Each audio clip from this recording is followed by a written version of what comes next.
মুসলমানদের ইজ্জত লুণ্ঠন করার জন্য, ইহুদি খ্রিস্টানদের দালালি করার জন্য এই তাবলীগ জামাতের মধ্যে ঢুকে আজকে মধ্যপ্রাচ্য সারা বিশ্বের মধ্যে তাবলীগ জামাতকে আনসান করে দেওয়ার জন্য নতুন করে একটি ষড়যন্ত্র শুরু হয়েছে।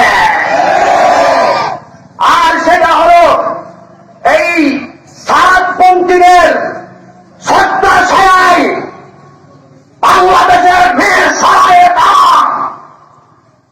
একসাথে করার নামে জনগণের সাথে প্রহসন করছে।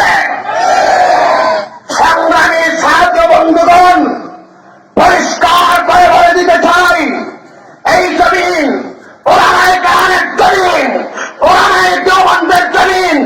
যুগে যুগে ওলামায়ে কেরাম সমস্ত বহুমুখী ষড়যন্ত্রের জবাব দিয়ে এসেছে, সাথে সাথে এখনো পর্যন্ত তাই মাঠে ময়দানে কাজ করছে। কথা বলেন ঠিক কিনা? পরিষ্কার করে বলে দিতে চাই, সমস্ত বিঘ্নের জায়গায় আছে খ্রিস্টান মিশনারি বিঘ্না, হিন্দু আর্য সমাজের বিঘ্না, কাদিয়ানীদের বিঘ্না, বেদাতীদের বিঘ্না, আহলে হাদিসের বিঘ্না, একাদীদের বিঘ্না এবং পশ্চিমা এই পশ্চিমা সমাজীদের অর্থাৎ ইহুদি খ্রিস্টানদের মুসলমানদের যে ঐক্যকে খান করে দেওয়ার যে বিঘ্না শুরু হয়েছে, সমস্ত বিঘ্নাগুলোর মোকাবেলা এমনভাবে করতে হবে যেই রকম ভাবে ইসলামের বিপ্লবী বীর হযরত হামজা রাদিয়াল্লাহু তাআলা করেছে। কথা বলে ঠিক কিনা?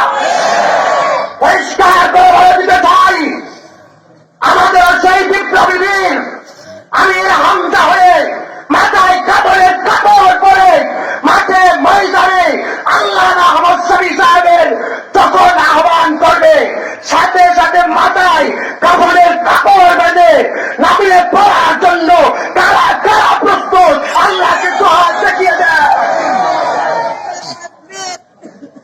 সংগ্রামী সাহায্য বন্ধুগণ, পরিষ্কার করে বলে দিতে চাই, মুসলমানদের হৃদয় থেকে রক্তক্ষরণ হচ্ছে, আর বেশি নয়। যদি এইভাবে রক্তক্ষরণ করতে থাকে, পরিষ্কার করে বলে দিতে চাই, এমন এক হুঙ্কার আসবে, হতে পারে সেই হুঙ্কারে মুসলমানদের হৃদয়ের আগুনে বাংলার ৬৮,০০০ গ্রামে দাও দাও করে আগুন জ্বলবে।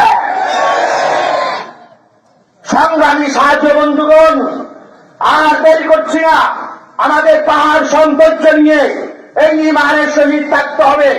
ইমান ডাকাতি বেড়ে গেছে। আমি আমার মুসলমান ভাইদেরকে ঐক্যবদ্ধ থাকার আহ্বান জানিয়ে আমি আমার সংক্ষিপ্ত বক্তব্য শেষ করছি। নাসরুম মিনাল্লাহি ওয়া ফাতহুন করিম।